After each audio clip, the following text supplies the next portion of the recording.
Om Swastiastu, Namo Buddhaya, salam kebajikan, rahayu dan tabibun. Perkenalkan, nama saya Nisa Zaramadani dengan NPM 2513041057.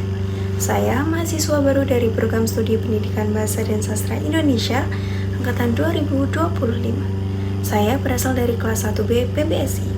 Saya mendapatkan tugas dari mata kuliah pembelajaran berbicara dengan dosen pengampu Ibu Dr. Eka Sofia Agustina MPD dan Ibu Siska Merita MPD. Pada kesempatan kali ini, saya akan membawakan sebuah cerita lisan yang berjudul Si Pahit Lidah. Si Pahit Lidah sebenarnya berasal dari sebuah daerah yang berada di Sumatera Selatan. Lebih tepatnya di daerah Palembang. Langsung saja kita mendengarkan ceritanya. Pada suatu hari di istana yang besar, hiduplah seorang pangeran. Pangeran tersebut bernama Pangeran Serunting. Pangeran Serunting berasal dari keturunan raksasa, yaitu Putri Tenggang. Pangeran Serunting menikahi seorang gadis desa yang bernama Siti. Mereka pun hidup bersama di istana tersebut. Namun, hari demi hari, Siti nampak selalu murung. Pangeran pun heran mengapa istrinya selalu murung. Karena pangeran khawatir akan keadaan istrinya, pangeran pun menghampiri sang istri. "Wahai istriku, mengapa engkau selalu merenung?" tanya pangeran. "Wahai kakanda, aku selalu memikirkan adikku, Arya Tebing, yang tinggal di desa seorang diri. Setelah orang tua kami tiada, mereka meninggalkan adikku, Arya Tebing di desa, seorang diri." Jawab sang istri, "Oh, jadi hal itu yang membuat engkau selalu merenung. Bagaimana jika kita mengajak Arya Tebing saja untuk tinggal bersama kita di istana ini?" Jawab sang pangeran. Lalu, dengan gembira, sang istri pun menyetujui. Lalu, mereka segera pergi untuk menuju desa dan mengajak Arya Tebing untuk tinggal bersama mereka di istana. Sesampainya mereka di desa, mereka segera mengajak Arya Tebing untuk tinggal di istana bersama. Namun, ajakan tersebut ditolak oleh Arya Tebing dengan alasan Arya Tebing ingin tetap tinggal di desa untuk merawat lahan peninggalan orang tuanya. Namun, hal itu membuat pangeran terkejut. "Wahai Arya Tebing, mengapa engkau tidak mau tinggal bersama kami di kerajaan? Kau tidak payah bekerja lagi." Namun, Arya Tebing tetap ingin tinggal di desa untuk merawat lahan tersebut. Dan sang istri pun memberi pengertian kepada suaminya. "Wahai suamiku, jika ini sudah keinginan Arya Tebing, maka kita sudah tidak bisa berbuat apapun." Akhirnya, mereka menyetujui pendapat Arya Tebing untuk tetap tinggal di desa. Dan Arya Tebing pun mengajak mereka untuk melihat ladang peninggalan orang tuanya. "Ayo kakak, kita melihat ladang di belakang rumah." Lalu Mereka pun segera menuju ladang yang ada di belakang rumah. Sesampainya di ladang tersebut, Arya Tebing menyampaikan pesan dari orang tuanya bahwa ladang tersebut harus dibagi dua. Di sisi kanan untuk sang kakak, yaitu Siti, dan di sisi kiri untuk adiknya, yaitu Arya Tebing.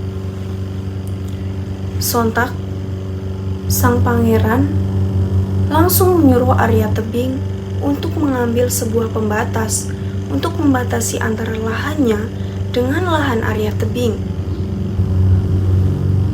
Sang istri pun mengelak, "Wahai suamiku, untuk apa? Biarkan saja Arya Tebing yang mengelola lahan tersebut." Sang pangeran pun menegaskan bahwa itu untuk penanda bahwa lahan kita terpisah. Akhirnya, Arya Tebing pun menyetujui dan segera mengambil sebuah batang pohon untuk menjadikan penanda dan pemisah antara lahan mereka. Lalu, hari demi hari telah terlewati.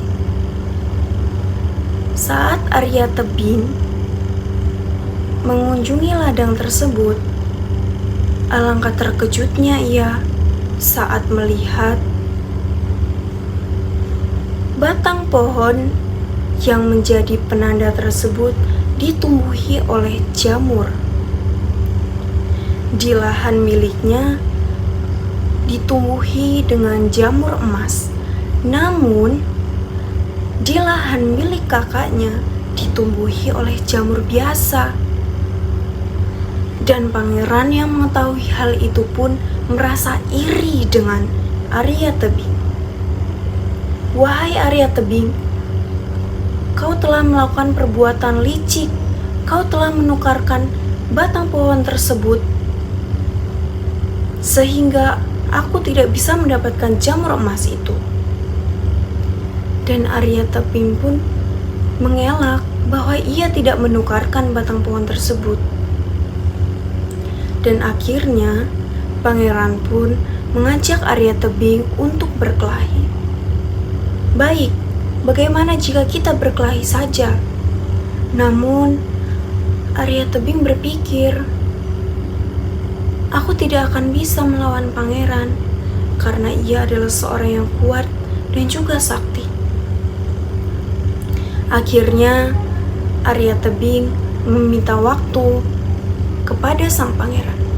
"Baiklah, beri aku waktu 2 hari untuk memikirkan semua ini," kata Arya Tebing. Lalu sang pangeran pun menyetujui.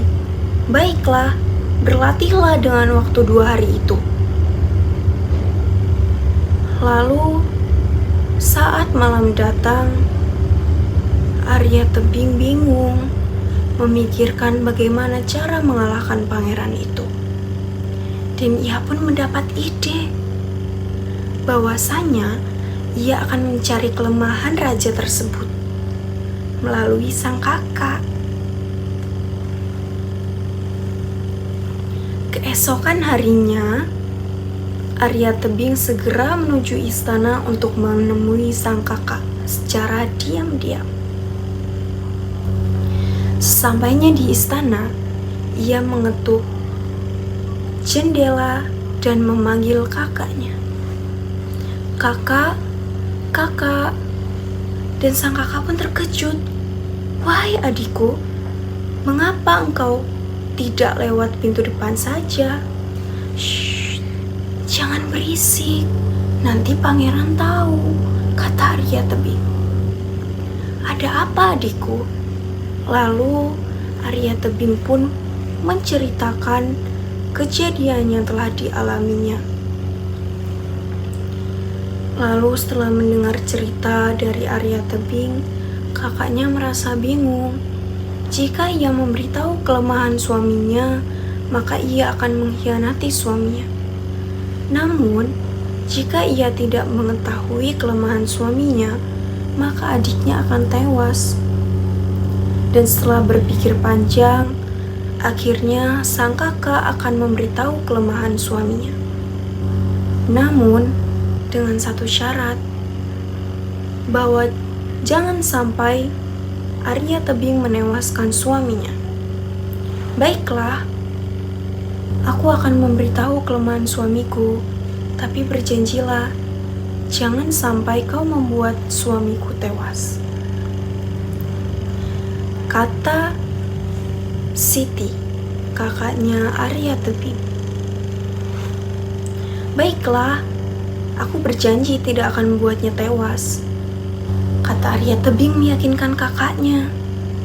Lalu setelah diberitahu, Arya Tebing pun pulang. Dan hari di mana saat mereka berkelahi pun tiba.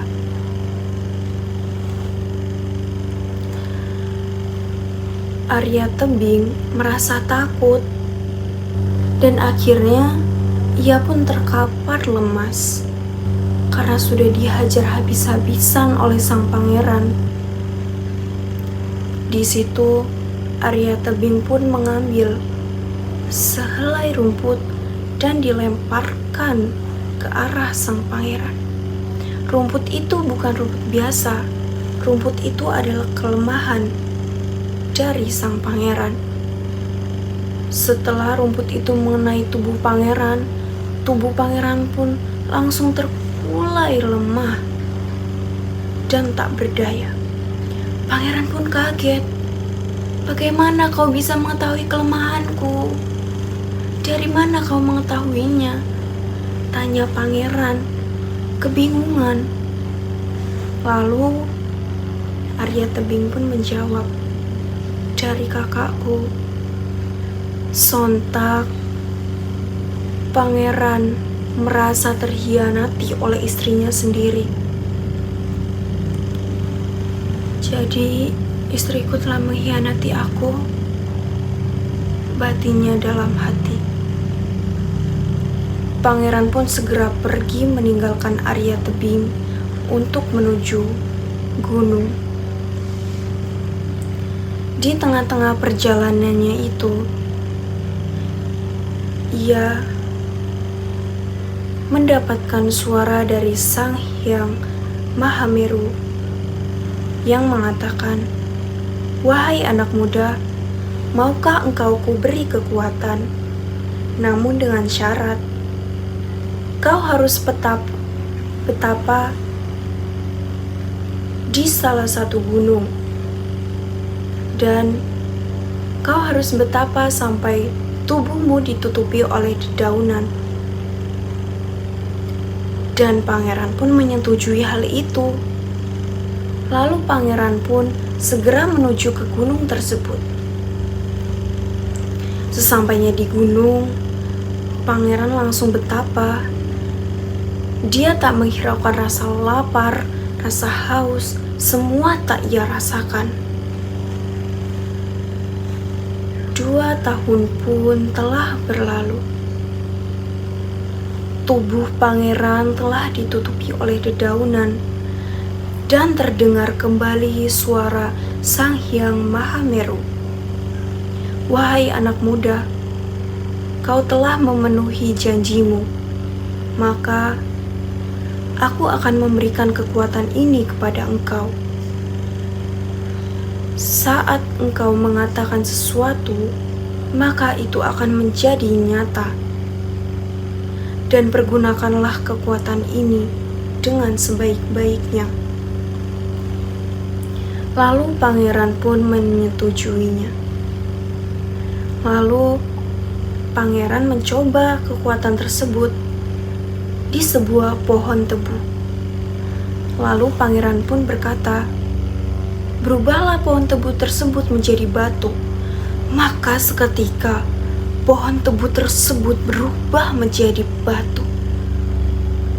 Pangeran pun terpukau. Ia pun segera kembali ke desa.